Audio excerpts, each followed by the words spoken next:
Okay, so that everyone's aware, the Transit Advisory Board meeting started a little late. We did not see anyone present online. So we started at 5:47 instead of 5:30, and we are currently recording. I will let you take over, Yes, ma'am. Madam Chair, and get us rolling into this meeting. Sorry, I'm interrupting everybody's, You're all good. read some of that. Welcome, everyone. Thank you. Thank you to our guests. And missing a lot of votes, but it's not surprising. Yeah, should we take just like a nanosecond? Do we have any updates anybody wants to offer us? I will offer that, I believe Roxy is maybe having a surgery and that's why they're not here. Okay. So, Yeah. she had it today. Okay. So if we can all just keep them in our thoughts. That everything goes well and good recovery, Will do. would be much appreciated. Alright. Is there any comment or additions, corrections to the June meeting minutes? Anybody find anything? Nope. So we'll approve those. Anybody on second? Okay. All in favor? Any opposition? Okay, then now the December agenda, our meeting tonight. Any comments, additions, changes to the proposed agenda? I guess that would be a no. And can I get a motion to approve the agenda for tonight? Motion to approve. Thank you. You want a second? I'll say. Great, since you're the only option, so I guess I am. And all in favor of accepting the agenda for tonight's meeting? Any opposition? Okay, good to go. All Right, right, liaison, you have an update for us, I would guess. Or I do- proposed soon update. I do not, so, I mean, I can give you an update, so, Stan Pulliam chose not to run, he was our city council liaison, our former mayor. Last Monday was his last city council meeting as mayor. And Kathleen Walker has been elected and officially is sworn in January 6th as our new mayor.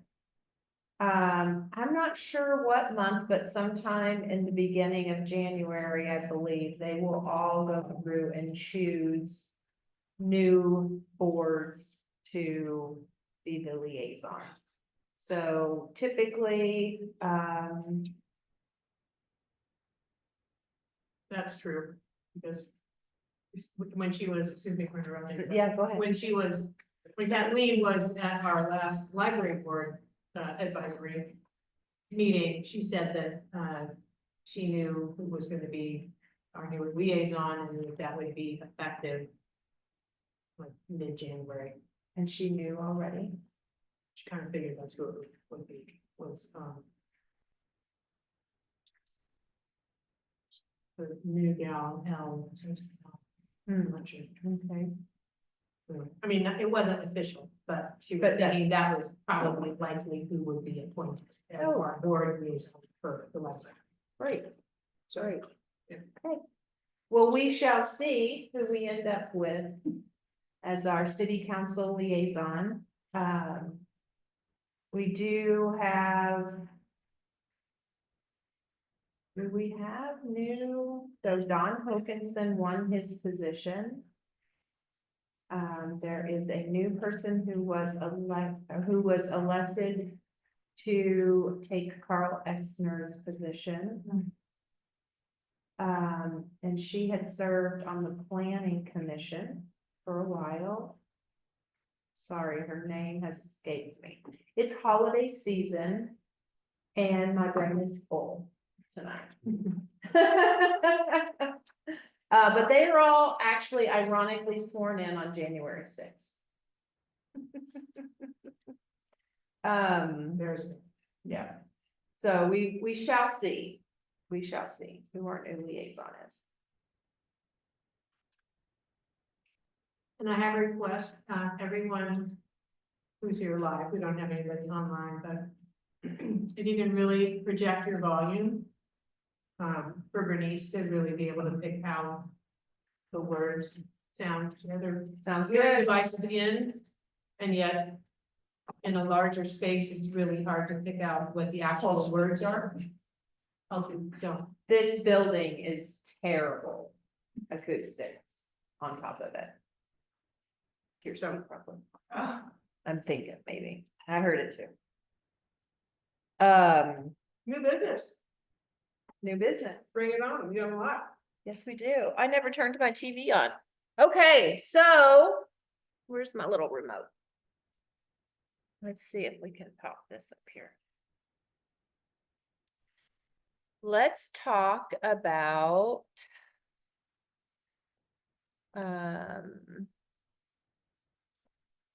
STIF and STF grants. So STF used to be, well, I'll turn around and talk in a minute.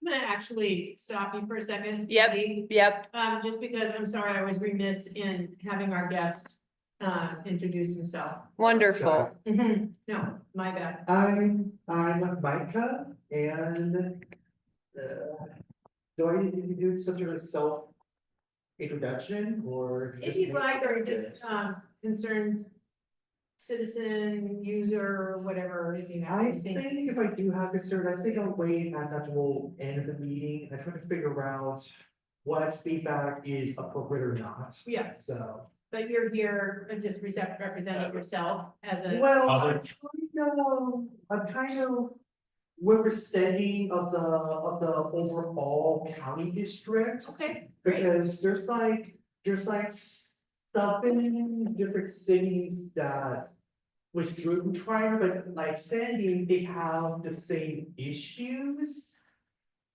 That is a side effect because of okay, it. That's a nice way to put it. okay. Okay, Well, we really appreciate you being here and being part of the meeting and bringing those concerns and ideas to us. So thank you for coming. absolutely. And we'll have plenty of time to hear what your comments and Okay, ideas are as we get going in the agenda. So, thank you, Micah.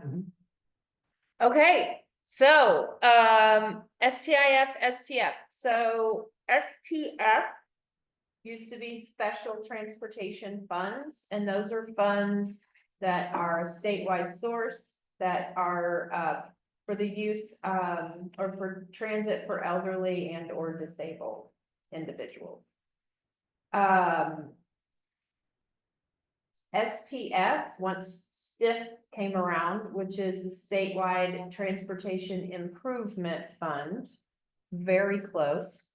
Once STIF came around, STF and STIF were rolled together. So when we now, I mean, it's STF is still sort of a separate pool. There is a little bit of cigarette tax in STF funds. But when STIF was created in 2017, the governor's budget came out and had about a 40% reduction to STF. The answer to fix that eventually was to use STIF funding to keep STF whole at the 1921 level. So,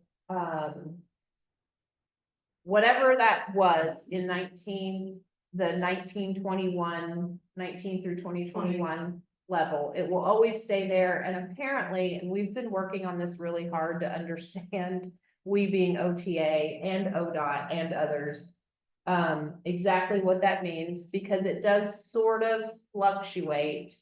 It keeps it at that level, and if there is increased STIF funding, this pool will also increase by whatever amount STIF increased. So if STIF increased to the biennium before by 5%, they will take that 1921 level and then they'll increase it by 5%. However, we just had our funding, cycle for STF. And there was an $11 million deficit just in the Tri-County area in ask of what they needed. And these are existing programs only. So Sandy has programs in there. TriMet Lift is in there. Candy is in there. South Clackamas is in there. Ride Connection is the largest. They, I believe, received about 7 million out of the 11 million. So they are the largest program that receives funding through this grant cycle. What we learned was there's not enough funding in this pot. And I think everyone in this room is aware that there's a lot of conversations at Oregon Transit Association, at the various agencies and at the legislature to have another transportation package in 2025. And the Oregon Transit Association, which is Transit State Lobby Association, is trying to get the amount of funding through STIF increased. So we just voted so I'm on the Oregon Transit Association board. And one of the conversations we've been having for a long time is, one, do we support an increase? And two, if we do support an increase, what are we doing with the increased funds? Is this program working the way it should? So in our last meeting, we voted that we do support an increase in the funds. But we also support taking some right off the top, if we get the increase, and putting it into elderly and disabled transit funding. To make sure that that type of transit continues to have adequate funding. We don't want to leave it behind, right? And every time you increase fixed route service, you still need to provide ADA service. And if you have fixed route service in a new area, you will have to provide ADA service. And so, you know, it comes along with fixed route, and we need to make sure that we adequately fund it. So we voted to support that. And we voted to support taking some off the top and giving it to small rural agencies, because the amount that small rural agencies receive through STIF is very, very, very small. As a matter of fact, Sandy receives like 130,000 a year. So it's really hard to really improve your service with 130,000 a year, right? So anyway, I'm taking us a little bit down a rabbit hole because I want you to have the whole picture, but we finally, this was the STF process was very, what is the word? It was long. It was a lot of very long meetings and a lot of hard decisions to make. A lot of grant applications were read, they were scored. The decision had to be made. Do you try to give full funding to some and cut programs? Or do you, what we've done for years is just given every program, you know, a slight increase, which is what ended up happening. All of the programs, I can tell you, because I sit on this committee too, all of the programs that receive funding are worthy of receiving funding. They have dial-a-ride services out. South Clackamas Transit District is not a dial-a-ride service, but if it were to disappear or not have funding, then there would be nothing. Because it's all that's in that area. So, and of course, this funding isn't their only funding, but you know, it is important funding, so. We were successful. These are the programs that are supported through what used to be STIF and now is, STF and is now STIF. But through that, that committee and the recommendations on that committee, we were successful in getting, 310,364. These are biennium numbers for our dial-a-ride service. The grant amount for the elderly and disabled, which is our out-of-town medical rides, is 86,799.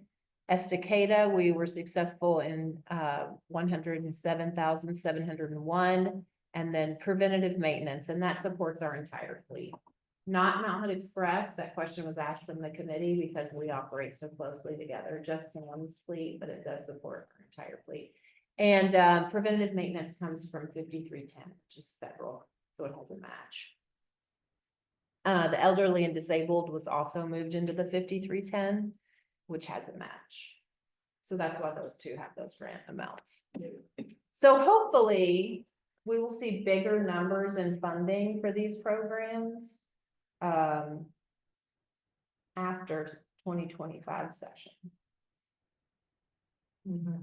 But we'll see.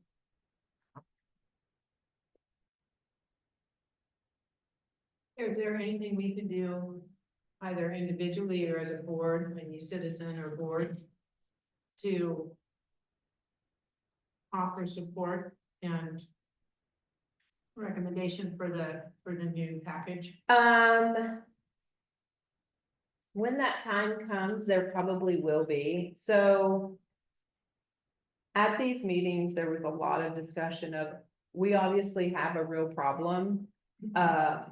For example, I think TriMet put in for $7 million in vehicles and the pot was $10 million. And that's what they needed, right? Oh, for buses or? For vehicles, TriMet Lift, Oh, okay. right, to replace their buses. Obviously, TriMet Lift is a valuable program. Obviously, they need their vehicles replaced. So, you know, they didn't expect to get all 7 million and they did get a couple million. But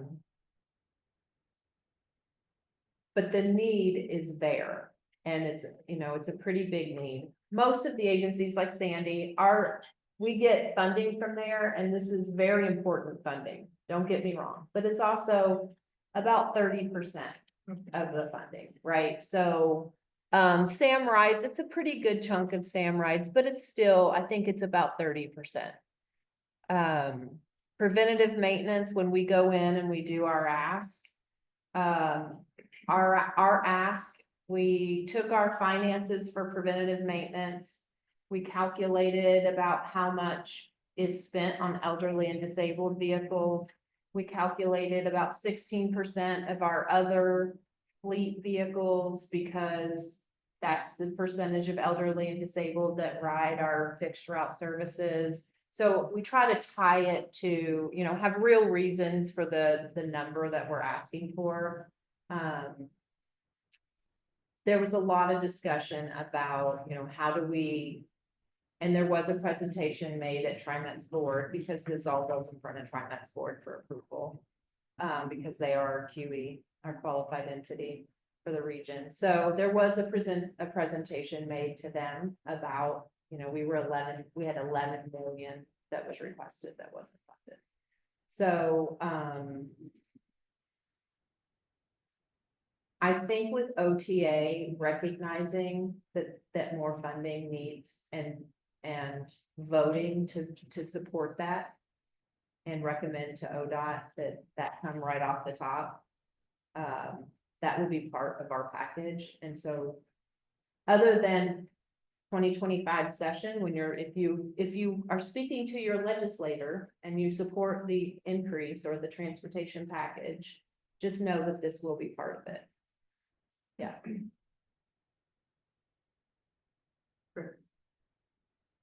Okay. Any other questions about the STF process and our grant funds?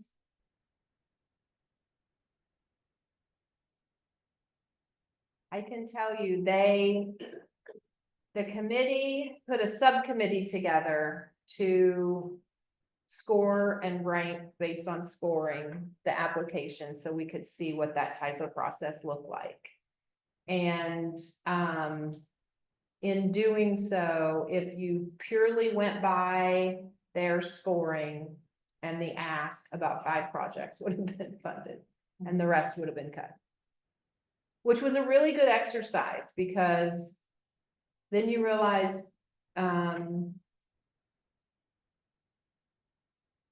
that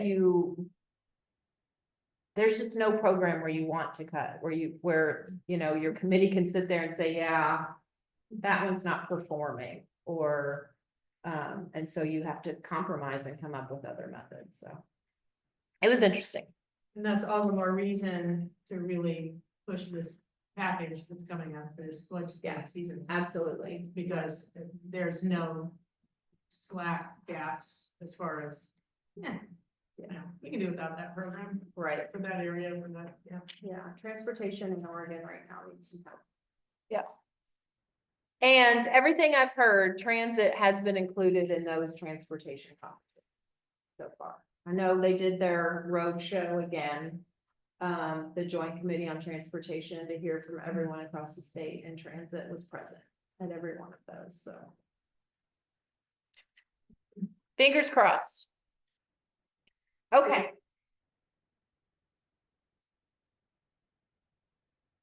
now updates ridership. Ridership. Oh, Yeah, I know. It looks really confusing, right? So obviously this was us in 2019. Chugging along, yay, doing so well. And then 2020, we were like, yay, doing so well, after several years of decline, by the way. Again, doing so well, and then this is COVID. So, don't let that scare you, because that's just COVID. I don't think I ever shared this to the Zoom meeting. They're just looking at us, looking at something, and nobody's there, so it doesn't really matter, but I will share it.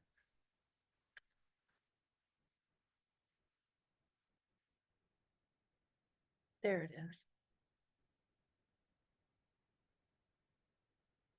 In case somebody watches later.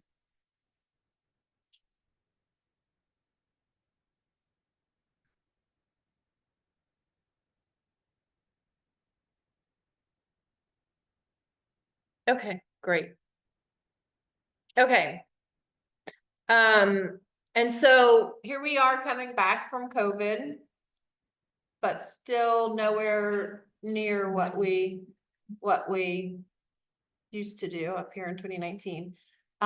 This is 2024.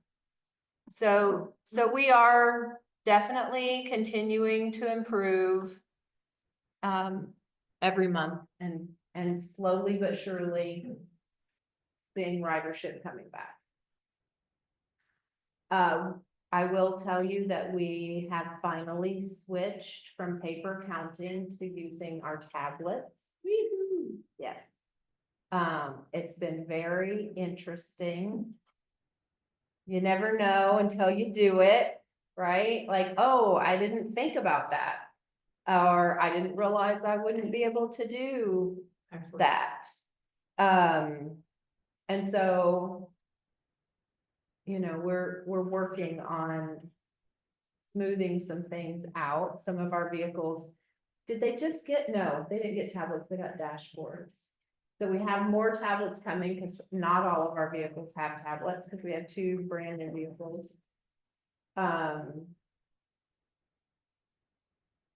Do you want to talk about the tablet? Sure. We have been working with Passio to really get things squared away. I feel like we are probably coming to a place where we can have some consistency on the ridership. we're working on a little transition with our inner line. So that's causing a little bit of issues, but other routes are very consistent, and it's tracking for people so that they can see where the buses are at. Which is probably really important to them. It's helpful to the dispatch because they don't have to take so many phone calls. So, but that is an ongoing project. So she mentioned the inner line. The inner line started in October. Right? Yes. My brain is not working. October 13th. October 13th, we added runs to Estacada and runs to Village Shuttle. And one vehicle is doing our Estacada route and the Village Shuttle route. Like a giant, big, long loop. And it's actually, so Estacada now runs 7 times a day, Wow. 7 days a week. Wow. Yeah. And it's been pretty successful so far. Ridership has more than doubled. Yeah. Wow. It's doing really well. We did also make it fareless. So the Village Shuttle is fareless. We're not keeping Estacada fareless, but just to introduce the transition and let people get used to how it works. And then we'll get used to the schedule and then we'll bring our fares back. But during kind of the pilot kickoff, it is fareless. We only plan to have it fareless for a couple months. February right? 1st. February 1st, Yeah. we reinstate fares.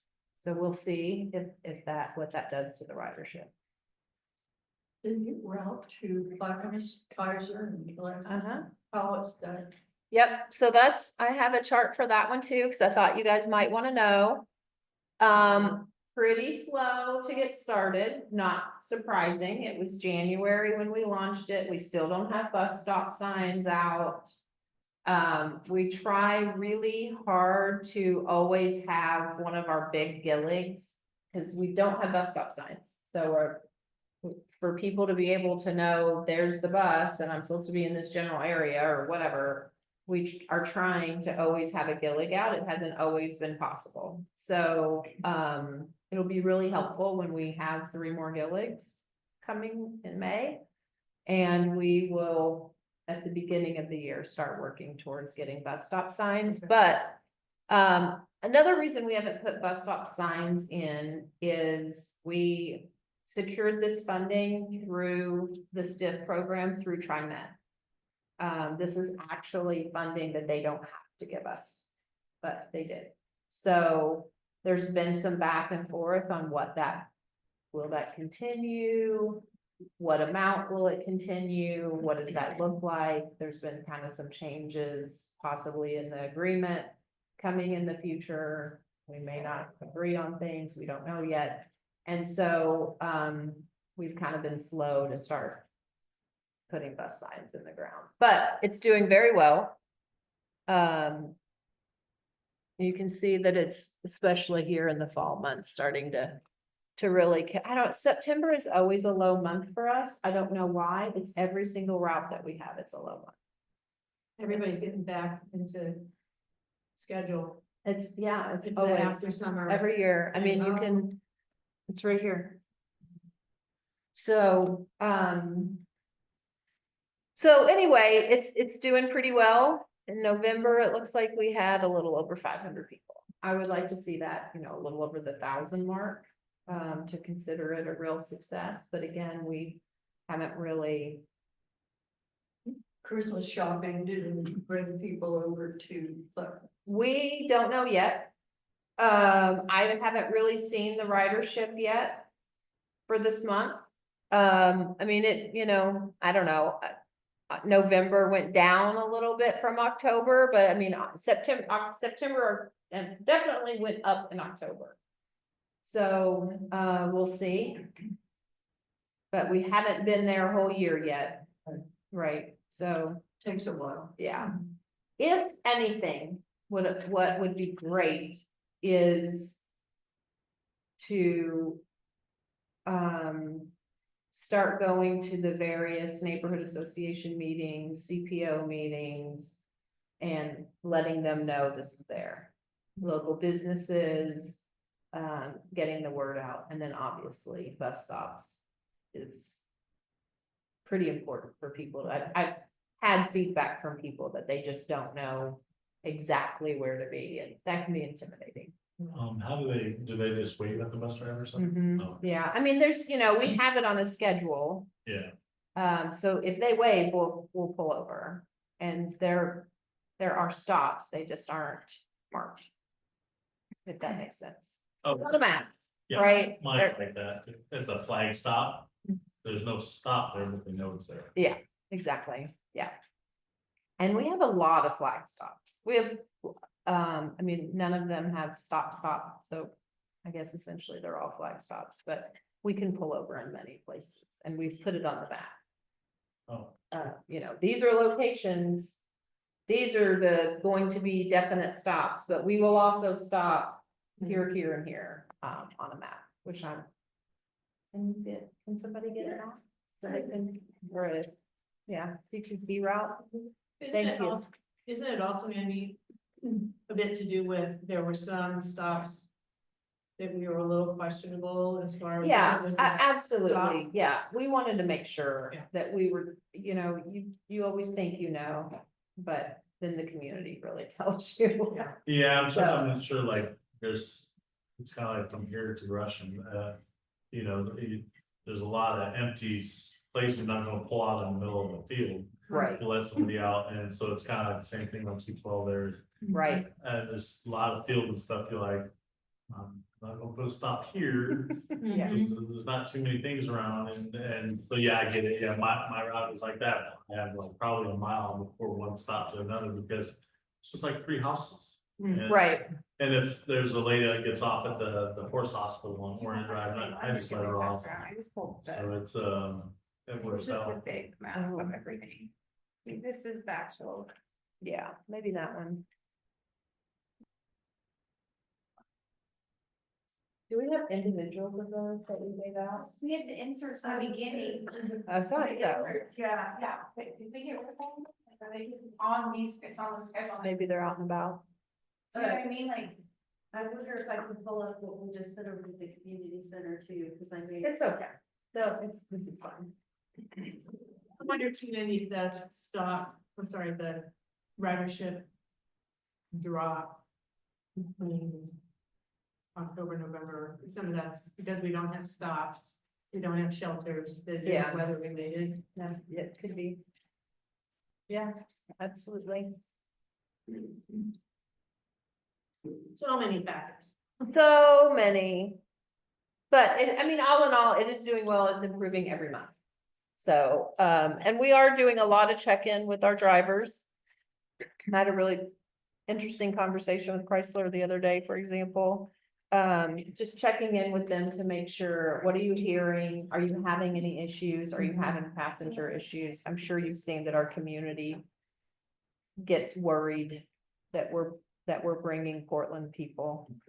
TriMet passengers to our. If they got a dollar, they got a dollar, right? That's right, yeah. If I give it to them and tell them to go to Sandy, it's not my problem. So we do check in regularly, just, it being a board member, it's important, I feel like. If anyone were to ask you, hey, so what is Sam doing about that route, or, that we keep you informed that. One, we haven't seen issues, and I've asked a couple of drivers now, like, hey, I hear we might be having issues, and they're like. I don't have any issues, other than a couple of incidences that were more about, the health of an individual that was getting on from Kaiser. So we have seen a couple of those. But I've also been checking in, with the chief of police, and, we have a department head meeting every Thursday, and we have conversations about. Have you seen anything? Are there ways that we can track?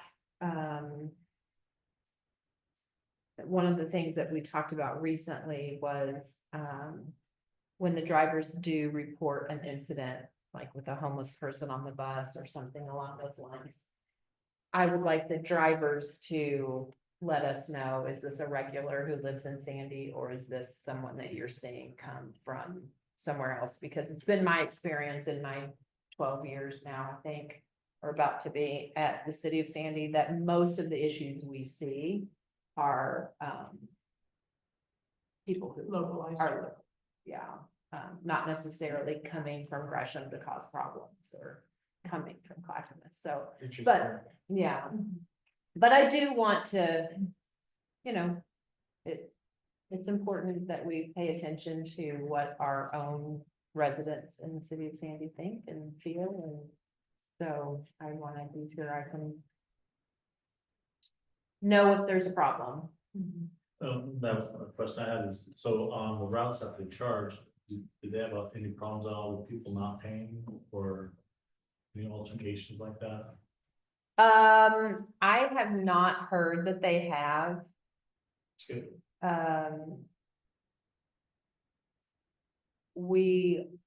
yeah, I haven't heard of any. Yeah, my brother-in-law's that teacher and asking, and they're pretty strict up there too. No is like no, but if the person's aggressive, then they let them. And, so a lot of drivers, they know I'm on the border, so they're like, well, ask them, I go, well, I can tell you that they usually don't talk about it, so it's probably not a thing. Cause people know that it costs money to ride and if it causes problems in Gresham, by the time you hit Sandy, you're gonna have a warrant police car running for you. So they don't mess around. Don't worry. Yeah. Yes, it's true. That is true. That is one of the benefits of being in a smaller town is we do also have the support of, you know, the Sandy police. If we need it, they can radio that in.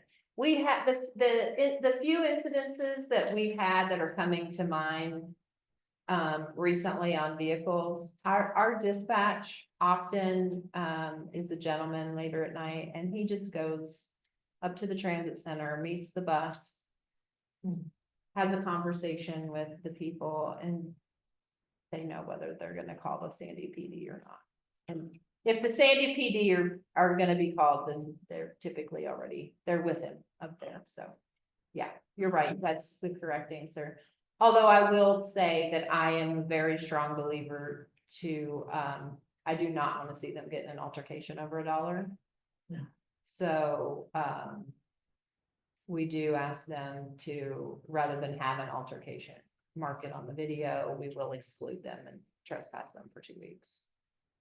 So we give the drivers a letter, they get handed a letter, hey, you've done this a couple of times, we don't do this, you can't ride for 2 weeks. Oh. That's good. So you don't have any problems. Usually with people, they adhere to that and go, Seemingly, yes. oh, We are fearless in town, oh, yeah. so, you know, It's just mostly, Yeah. like the people coming from Gresham, Yeah. coming out here. yeah, no, I think that's kind of a smaller issue for us. It's good. It's probably a bigger issue for you, I would Oh, yeah. think. Yeah. We're the country club. Yeah, we have been referred to as the country club compared to Trina.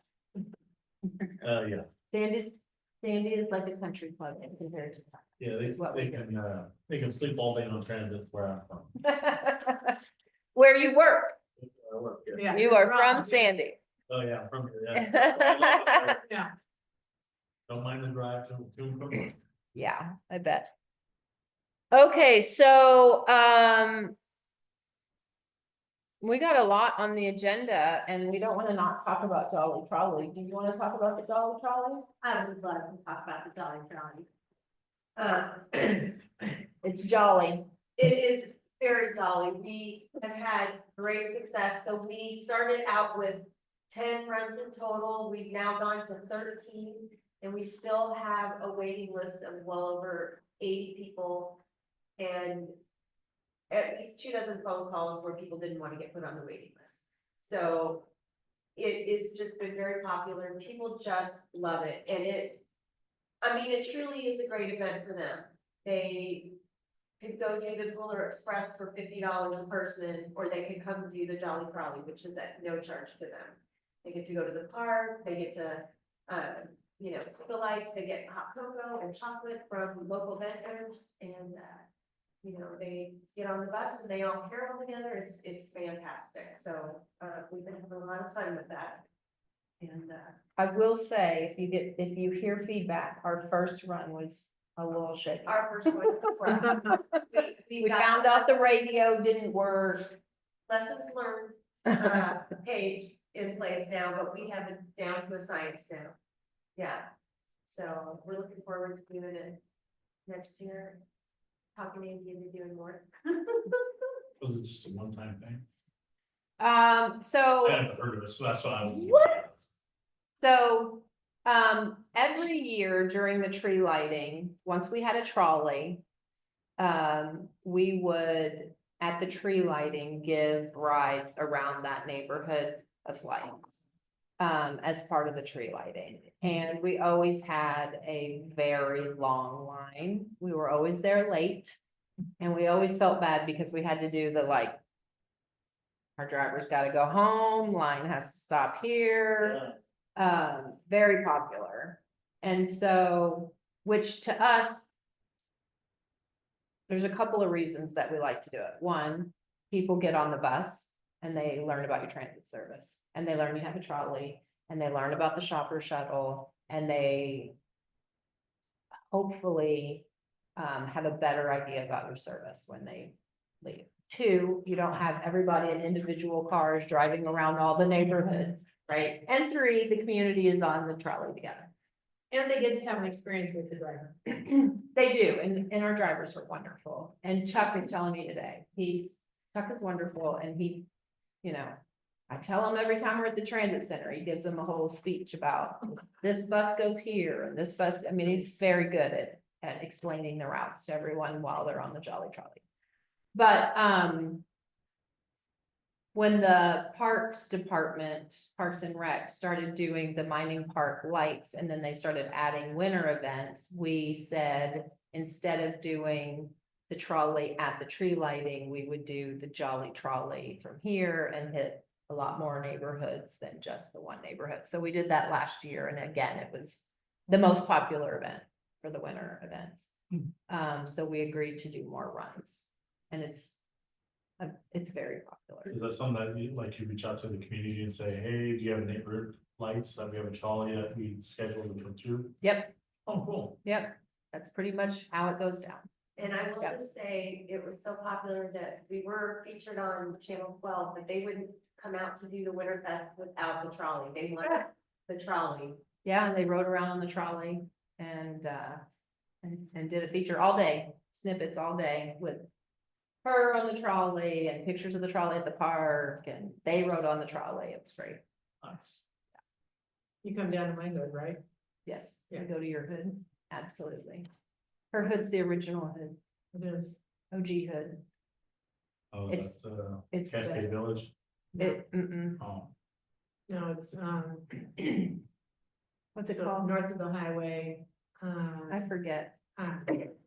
But, so behind, so north of the funeral home, you're going down Revenue. oh, yeah, east of town, Mhm. Well, and a little bit at east, the, from the block, east of the block. oh, yeah, yeah. It's actually all over town now. Yeah. Yeah. It's not very comfortable. Her neighborhood was the one we used to always do during the tree lighting. It was right there and. Yeah. So. Lots of fun. I'm sure we'll continue to do it. The drivers like it too. Well, the ones who join us.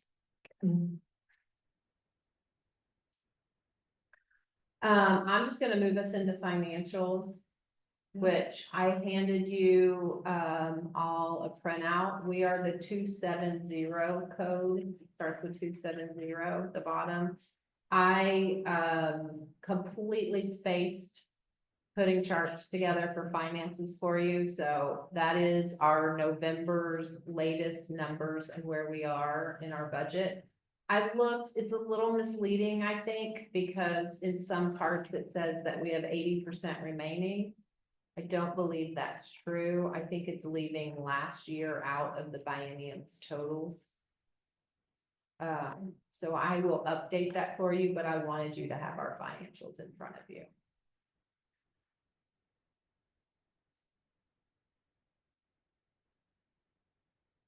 If you have questions, feel free to ask me but I'm gonna move into OTA Driver of the Year, and I don't think I have a picture of him to share.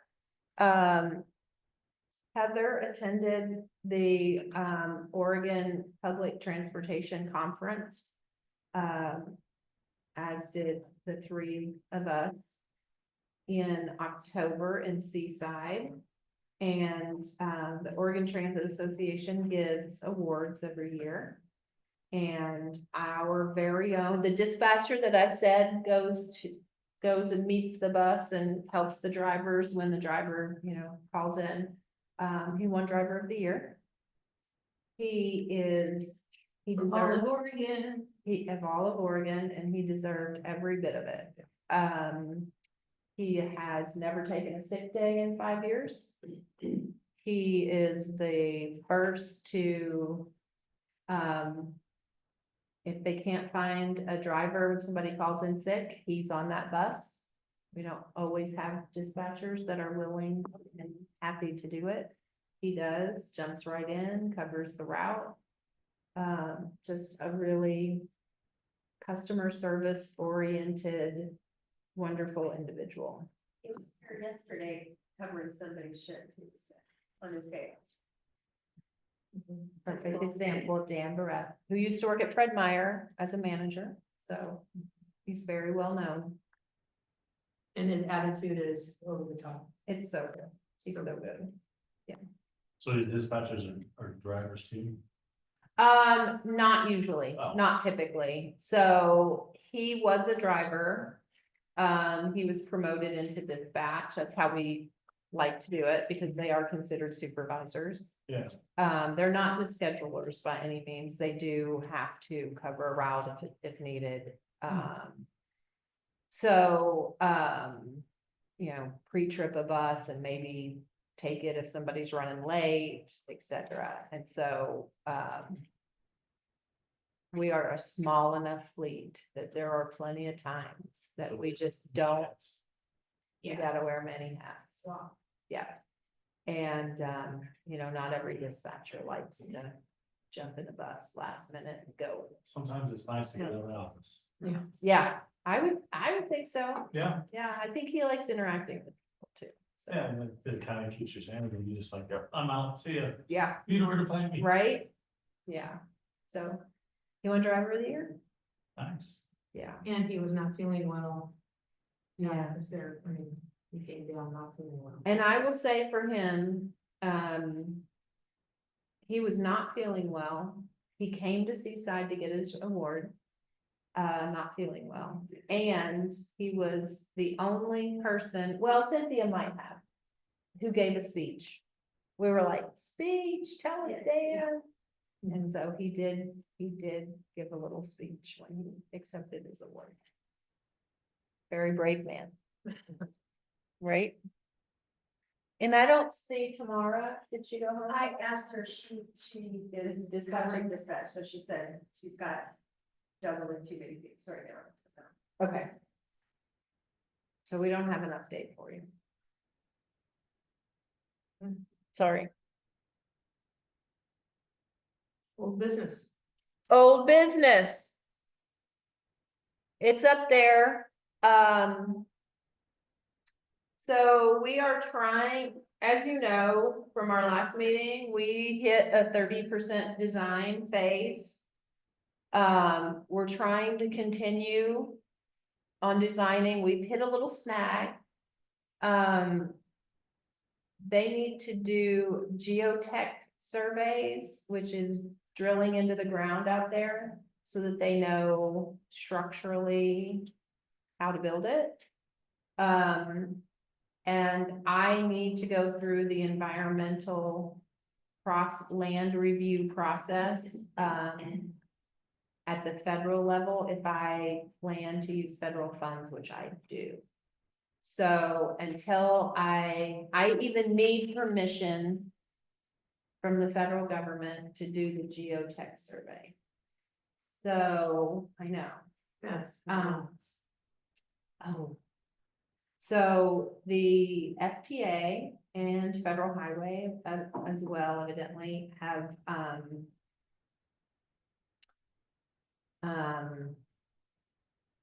really begun interpreting the law differently. I feel like I just had this conversation with ODOT because I just built 2 bus barns that were completed in 2020, and I gave them all of the environmental reviews that were done for the entire campus, and they said, great. You're not making any changes, move ahead. And now I'm getting, no, you need to redo environmental work. Lots of transit agencies are having the same issue. City of Canby, for example, bought property in 2017, I believe, for the purpose of transit using local funds. They did not go through the federal environmental land process because they didn't think they would use federal funds. Things change, times change, they want to use federal funds. They can't even use that property because they didn't do the environmental review when it was bought. You have to do the environmental review before even buying the property. Yeah. So, we actually have 3 environmental review processes happening right now. We have one trying to get permission to do 3 borings in the grassy area out there so that we can continue to plan this. We have one, because evidently to use federal funds to buy equipment such as chargers that will have to be installed, you have to do an environmental review before purchasing the chargers. And, we are already doing the environmental review so that we can lay a new electrical line down the front of the property for our upgrades. So we just hired a consultant to do our it's called a NEPA process, National Environmental Protection Act. Categorical exclusions. So we're kind of at a sit still until we get permission to do the geotech drillings. But the good news is we did apply for STIF discretionary funds for the to use as the local match, and we were successful. So we used our 30% design. It's estimated right now at $4.2 million. That's for this building to be constructed and all the furniture, etc., inside it. And this building to have what they refer to as tenant improvements. So what will happen to this building is the front door will be moved and become a single front door. That front lobby will be a reception area with a receptionist. And then all of this side, including Nancy's area, will be walled off and become 4 offices. This will have a wall so that it becomes a conference room in here that's private and I can't hear everybody. The kitchen gets opened up and the wall taken down.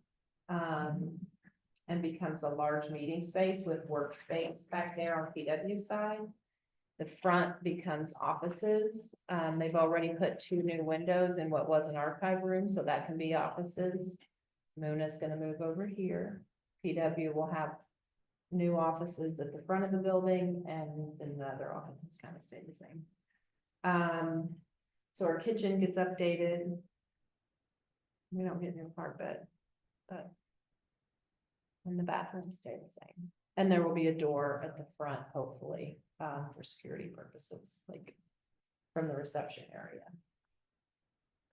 So, we put all of those two things are one project and it's estimated at 4.2 million. We asked for $840,000, which would be our match if we were to get a federal grant, and we were awarded slightly above that. So. I believe, and I need to see the paperwork, but the really exciting part is if this actually happens, if we use this stiff discretionary and we get 4.2 from the federal government and we use this discretionary as our match, this discretionary has a match, I believe, of 10%. Could be 20%, but I asked for 10%, so I gotta see the paperwork. So that means we could potentially pay about $90,000.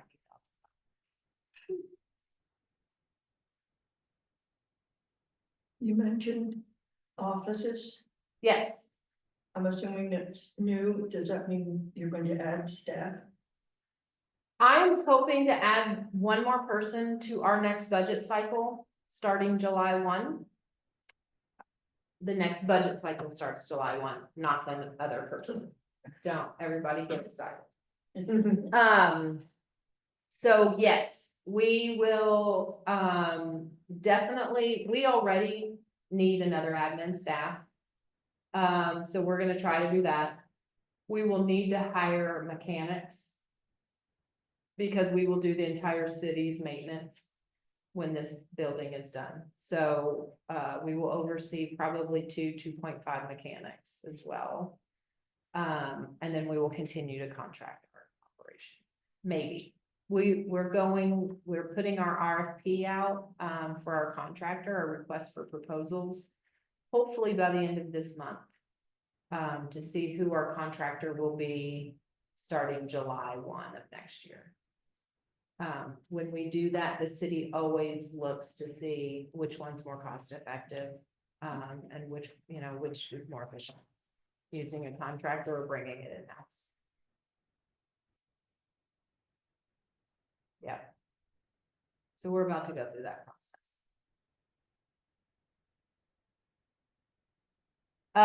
The plan, another answer to your question. This side remains transit and we'll have 4 offices. Right now, there's only 3 of us. So there will be 4 offices here.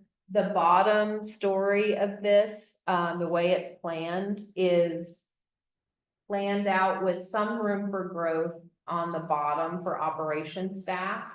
But then there is a conference room upstairs and 3 offices and a small bathroom.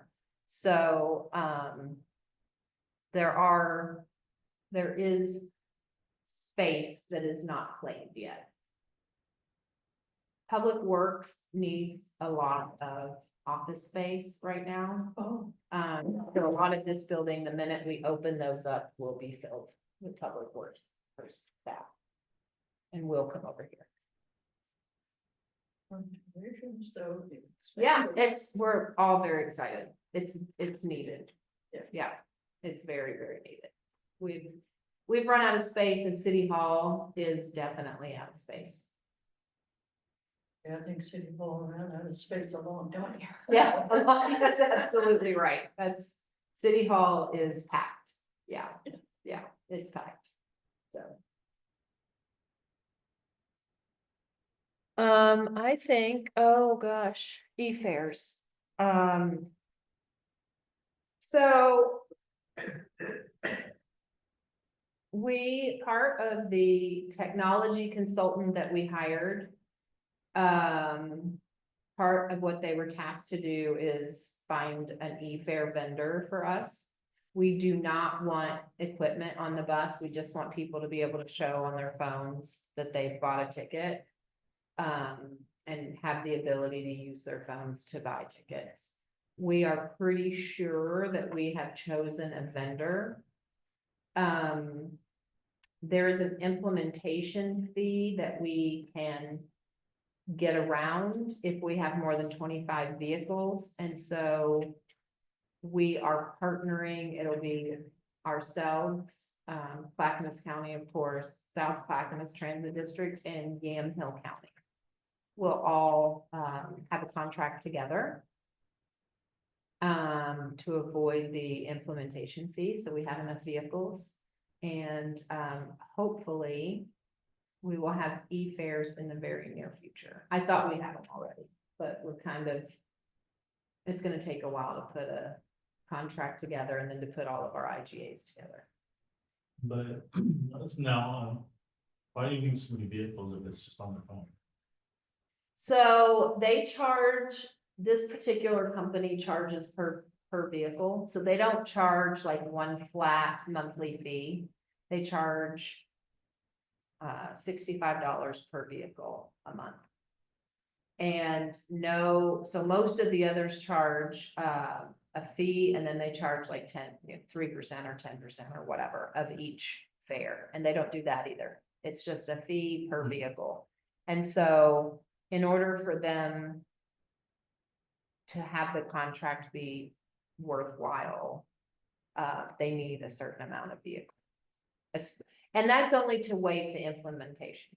Oh, So if we went in with our little fleet, that's fine, but we would need to pay $15,000 for them to come train us, and, right, exactly. And so we're like, yeah, well, we'll find some partners. that's a huge savings. Yeah, yeah. So, we really like them because they don't have all the hidden fees. And they are already being used by Salem, Transit Agency, and Rogue Valley. And they both have spoken very highly of them. So, yeah. So I think it's good. We just have to kind of hammer out the details. But we've done our part, so I think we've chosen a vendor. Yeah, China used to have that years ago, but people got smart and they screenshotted the tickets. Our hope is that, I mean, so the technology, I think the technology is trying to address that. It has a certain, it blinks for so long. Yeah, that's when we finally realized touch the Yeah. screen so it moves, and then when Yes, they didn't, you're like, yeah, let's try. right, yeah. So there are validating measures that they've taken so the driver can know that it's real. And then hopefully as we can afford it, we'll add validators if we need to. But they're expensive. Yeah. Yeah, they're very expensive. So I'm trying to stay away from those. Listen to that beep all day is annoying. Oh, I bet. I didn't think about that. Yeah, it's like doink or and it's like, and Yeah. then they look at you like, what? I'm like, they never really trained us on it. Oh, I didn't even think about that. But I think there's a sound feature that will end up on their phone to know that it's live. So it's probably little. But Yeah, but at least the sound's better. I mean, somebody's as good as some of the ones that I try met, they probably record it and start playing it, and right, when yeah. Trying- smaller ones that trans agencies, that I don't see that as a problem. Yeah, probably not. Probably not. And I think that wraps us up. I thought Teresa was gonna join us, but I haven't seen her log in. So, And other than the village shuttle interlining with Estacada, I'm not sure that they have updates. I know that they are continuing to work on, putting a transit hub on the mountain at what used to be the summit. At the rest area in the summit. Other than that, I'm not sure that they have updates. Ski season is in full force, so Yep, we're seeing the crowds, but other than that, yeah. their ridership is as good as ever. Yep. Lots of riders on their service. Yeah. Did anything come up that you wanted to discuss? Well, there is one thing I want to mention. This is more of a county issue than actual Sandy issue with the side effects. Because I work for a company that, I could go to all the way to like Yamhill County or Salem or Hood River or slash Government Camp. The issue is, except Wilsonville, there's actual exception. If you live in a city that is outside of metro boundary, you cannot get those free passes for the service providers requirement. It is not possible. So basically, through my employer, I have to lie to my employer to go to this area, household, going to this area, Oregon City. It's in a county, or use a county address, it says not valid. Now, I have been working with my employer to fix that. They did this season kinda expanded to Canby. But it's more like the actual test one. It's not official yet for the mostly public yet. But that's probably nothing you can do about that issue. And it's a pass? Did I hear it's a pass? Yes, see, it's actual passport. Requirement, free bus passes. That cannot Oh, the work. hot card. Yes, I cannot work under your city, and I can be, that's one side effect. Yeah, it's only good on C-Tran and China. Yes. So,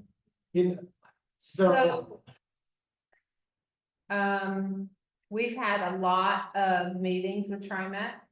Because TriMet has tried to put us all under that umbrella, but we can't afford their equipment. Is what it comes down, it's very expensive. so it's sad because, I would personally love to live that Sandy, but I just can't. If you don't own a car, it's like, that's a lot. 138 is a lot of money, it's, yeah. Here's this other side effect. Now, this only applies to this county, but it's related. Some cities, luckily, it appears Sandy's not enforcing it based on my two different children are telling me. But in this county, you cannot be dependent until you're over 13. And there is some cities that are not allowed them on the bus because I'm not there with them. Okay. Yes, and that, How old are they? 10 and 12. Okay. Yes, now for a 10-year-old, that kind of makes sense. She's in second grade. I kind of get that. But I just wish TriMet and other 7 cities are consistent. That makes sense. Yes, We try to be. That's a conversation we can all have. yes. Yeah. Do you know which cities in particular they're having issues? SCTD Moana. That's the other issue. The other issue you also have is indeed Oregon City. Yes, the children just live in Oregon City, but there's a route that it actually goes to Myers that is 3 miles away, and there's a bus stop that is 33. Half the time they just walk 3 miles and it's bus number 33 because they think that's easier than taking a gamble with that bus service as opposed to help accommodate Oregon City people. Yeah. I don't know which bus, so Oregon City has several buses that come into Yeah, Oregon City. Canby one. They have That is an area. Cannot be miscalled. Okay, yeah, we can help with that one, Platco. Yes, Plateau, yes. Now, to their credit, on their official website, they do say that, to their credit. Do you But- remember what the age is on their website? Same thing, 13. 13. Yes, that service, they're pretty much enforcing it. Okay. Yes, now, to see, that's part of the reason why, their grandparents are getting kind of paranoid for them to go to Sandy because they're afraid in the future Sandy might enforce that 13 limit. I don't think that was the case. We don't have a 13 limit, no. Yes. I think we say 8. I'm sure we're 8. I'd have to look at it, but yeah, I mean, It's lower than 13. It's 8. Yeah, and all the years I've been a child, I don't think it is, we just kind of look at the child and determine. Cause, well, like today, normally I get, my bus is like a school bus, cause all the kids hop on it for free and go to school, and they're middle schooler. And so I just watch them carefully as they get on, and then where they get off, if they're getting off by a school, but then if they just look like they're wandering, then I just, extra close. As far as I know, there's, it's just 7 to 17 is when they have to have fairs, so I would guess 7 would be the age limit. Anything younger than that, you kind of red flag, like, should you be out here without a parent? Yeah. Yeah, So, here's this third feedback that I did mention by email, but this is not really the sandy part, it's more on, this is more on the issue with TriMet. Under the old educator route, before the Sunday was introduced, back in the day, TriMet 30 of that nearest museum did connect to Sam to TriMet 30. But because TriMet has cut it 20 minutes, it no longer connects, you know, and I have been kind of complaining to TriMet for maybe 3 months or, yeah, it's about 3 months as of now.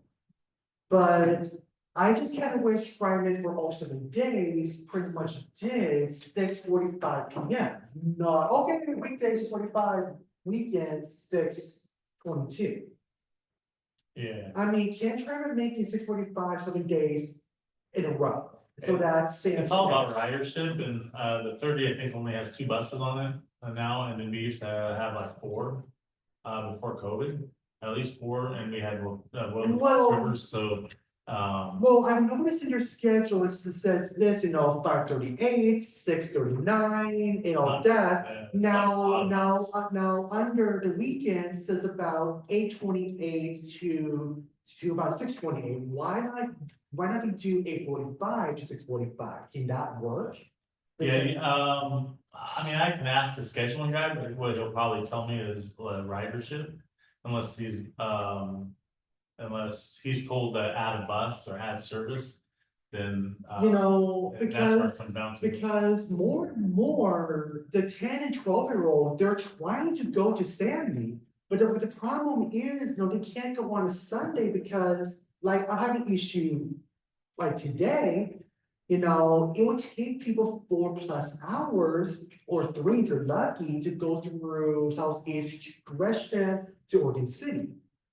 And that should not happen. 85 minutes versus 3 hours is 9-day difference. Does Sam run on Sundays? They do. We just started Yes, Oh. in Estacada. Yeah, Yes. because that's where you said Estacada, right? That they Yes. Tried to come up to Sandy. yes, if you can't get the feedback of this issue, you should, because, My suggestion is I- to just keep emailing TriMet, because they listen to the public more than they like really. Yeah. I mean, to record Yeah. and listen to the drivers, but, that's what I tell people is that the public is what we're there for, and kind of like Sam too, is they listen to the public, and then they will look at the stats to see if they can add service or not, depending on. well, okay, needs and stuff then, like and if that. that's the case, then I will keep bugging them every week, Yeah. even if it's for years, there's like no other option. Then, or even go to one of the board meetings, because then now it's public and you're right in front of the general manager. And you can say, I'm trying to get my kids to ride, and you can go right, it's kind of like this, but a bigger forum, and you right in front, and you can just say, I'm gonna ask him for this, can you do something? And then now you're getting directly to the general manager, instead of like, general managers at the top, you got like a couple hundred people below him, he may never know that there's an issue because he's got so many people that cuts off that information. And scheduling just says they can't add service unless like ridership shows it, or like they added service on the Amazon because we Yeah. were leaving people behind during shift change, so they had to come up with another alternative, so. Now, this other question is more like to this actual Sandy question, and I do at times monitor them with their GPS and other means. Now, I do notice at times, like I told many months ago, they're still doing it. You know, sometimes through Tremor 30, they'll go to like Highway 224, no. There's just. Eagle Creek? What? Eagle Creek? That's right, yes. You know, and I, you know, and I did notice them, they noticed them, they're walking from Eagle Creek and walking 6 miles to Highway 212. That's right in the middle of Damascus and Boring to walk to that area that has that, you know, garden area. 242nd. Yes, 242nd, and has that, you know, 4 other businesses and restaurant. Why is the county not having to stop in that area? When people should only walk 5 miles to that area, if there's like 6 different businesses in that area. I'm confused here. That might be a county question, although the county doesn't have any services in that area. I mean, you know, we're probably, TriMet and Sam are the closest to it. So you're talking from 224 up to 212? Yes. Yeah, I know a bus can't go up that road is too winding. Well, yes, but Sam goes there already. Why doesn't Sam make a justice request stop to these 6 major businesses? Can Sam not do that in Highway 212? Oh, the Clackamas run? Yes. I think that, I wanna say, I thought it was on that map. Well- Currently stop, if you're I talking think I'm about like. lost on where we are. Well, The Clackamas run, 212. Yeah. Oh, yeah, you can ask the bus to stop You there. can ask the bus, Yeah. anywhere it's safe, the bus will stop. There are places along this highway that it is not safe to stop. But anywhere it is safe, they will stop. Okay, then, well, in that case, then I will pretty much have to tell these 2 children that was the actual request stop. Now, how should I know, or the 2 children know, if there's no, like, there's no space in the schedule or a bus stop, until I found out now. in Right. this meeting. And I don't think we put that in the schedule actually, because on the other side, there is nowhere to stop. So we No, were there worried isn't. about making it a stop Yeah. on the schedule. And that is part of the problem. We can only stop on one way where you're referring to, like at the nursery. Is that by the Yes. farm? Yeah, you Hanging want westbound, it's basket. like a turn lane. that Typically, goes it's north. safe to stop Yeah. on the other side. There is a, so we could stop coming back to Sandy, but we couldn't pick them up or drop them off. They would only be on one side of the road because it's not safe. Okay, that makes sense. So Yeah. the one way, they're still forced to walk 6 miles a day because they can't get it up to the other side. Well, at least that's better, I guess. At least that's something. If they were going to get dropped off there and then wait for another bus that would come back to Sandy, then they would have to walk. So they could get picked up at the same location. Okay, wait. You kind of lost me Do there. you mean ride it all the way in and come back? No. Well, you would have Because you to. can't, So if you came to Sandy Okay, and you wanted to go to that nursery, which I think is right here, right? yes. In this area, you would have to go in and come back, but then you could get another bus that was coming back in to pick you up. no, I think it's the other way around. It's not, there wasn't anywhere coming back. that we It's could pick westbound. them up. Yeah. Yeah, We going could drop them west. off at the businesses. There's lots of places that is safe to pull in, but there was nowhere on the other side. The nurseries are on the other side. That's what you're referring to the nurseries, like, Yeah, on the on the south Yes, side. correct. And then Yeah. someone said I was being talked about. so you would have to come back this way to drop them off safely, but you couldn't drop them off on that side. Okay. On that north. So basically, if they are coming from, if they are coming from town center, you can't make yourself at Tony's at You town could. center. You could coming from the town center. Okay, I think it's the opposite. Yeah, It's the There's room opposite of like what on you're the saying. opposite, like, there's room on the opposite. Oh, side. you're thinking of Tony's. I'm thinking of way Yeah. further down. I'm Yes, thinking that's of what like I'm Bourne saying. Bark. Yeah, no. Oh, at Tony's. yeah, where that school is just north of Gotcha. 212 there, Gotcha. because there's a turn lane going north, but going back this way, there's none. But Tony's, I mean, unless you pulled in. I'm pretty sure that's what I'm saying. There might be a If little you bit- would pull in, you could stop there. Yeah, That would be where you'd have to. The best thing to do is to ask the driver. Like that. or call dispatch. And ask them if I'm standing at and the bus comes by, will they pick me up? Okay, got it. And then we'll also know. Yeah, they found a safe way to do it and we can know that that's a safe flag stop. Now, here's my, here's my other question, it's kind of related to Wilsonville. Now, technically, Wilsonville is outside of Trimet, but for some reason, they're still under Metro. Now, is there a reason why Kennedy said he can't join Metro? I mean, Metro is separate, the natural Trimet. Is this the same excuse for tax reasons? You can't do it? I'm not sure what you mean by, do you mean Sandy becoming part of TriMet? No, Metro, that's separate. Oh. See, Sandy, the city of Sandy becoming part of Metro? yes, that is not Trimet, that's Metro, that's separate. We're just not, we're too far out, we're not in the jurisdiction or the boundaries that is Metro. So that means is 10 years down the line, Metro can't reach you guys, 10 years down the line. I don't think so. Well,